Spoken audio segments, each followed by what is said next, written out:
문재인 정부가 펴낸 첫 국방백서의 상징색은 파란색이다. 국방부는 파란색은 미래, 신뢰, 평화를 상징한다고 설명했다. 북한 정권과 북한군은 우리의 적이라는 표현이 사라진 이유를 짐작하게 한다. 지난해 남북관계 진전과 군사적 긴장 완화를 반영한 상징색이라고 할 수 있다. 국방백서에서 북한군을 주적으로 표현하기 시작한 때는 1990년대부터다. 김영삼 정부 시절인 1994년 8차 남북 실무 접촉에서 전쟁이 나면 서울이 불바다가 되고 만다라는 박영수 북쪽 대표의 발언이 직접적인 계기가 됐다.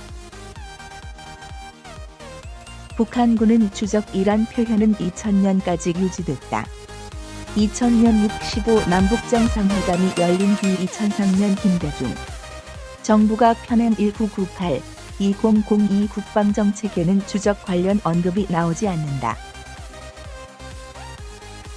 노무현 정부 들어서는 직접적 군사위협, 2004년 심각한 위협, 2006년 등으로 표현했다.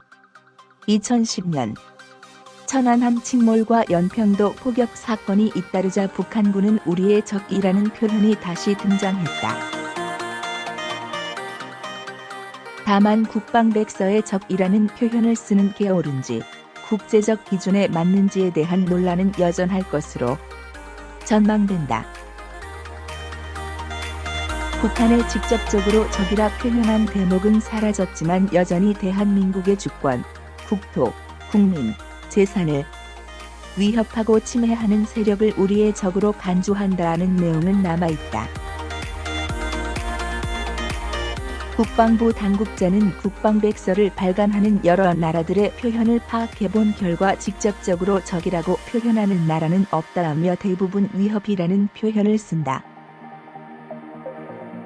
이번에 백서를 발간하면서 여러 논의를 했지만 남북관계의 특수성과 시민 일반의 인식을 고려했다고 설명했다. 이번 국방백서는 북한의 미사일 위협에 대한 설명을 늘렸다. 2016 국방백서에 나온 사거리 5000번지 이상인 북한 미사일은 대포동이 유일했다. 이번에는 사거리 5000번지 물결표 쌓인 5500 이상인 화성-12 10선 14형이나 1만 이상인 화성-15형 등이 새로 소개됐다. 또한 북한의 대량 살상 무기는 한반도 평화와 안정에 대한 위협이라고 적시하면서도 우리 군은 한반도의 완전한 비핵화와 항구적 평화 정착 노력을 군사적으로 뒷받침하고 모든 상황에 철저히 대비해 나갈 것이라는 문구를 추가했다. 국방백서가 남북 간 실질적 군비 통제를 언급한 대목도 눈여겨볼 만하다. 국방백서는 남북 간 교류협력 사업의 진전과 연계하여 안정적인 군사적 보장 조치를 추진하고 비핵화와 평화체제 구축 진전에 따라 실질적인 군비 통제 방안을 모색할 것이라고 밝혔다. 달라진 한일 관계도 반영됐다. 2016 국방백서는 한일이 자유민주주의와 시장경제의 기본 가치를 공유한다고 표현했으나 이번 백서에서는 이 표현이 사라졌다.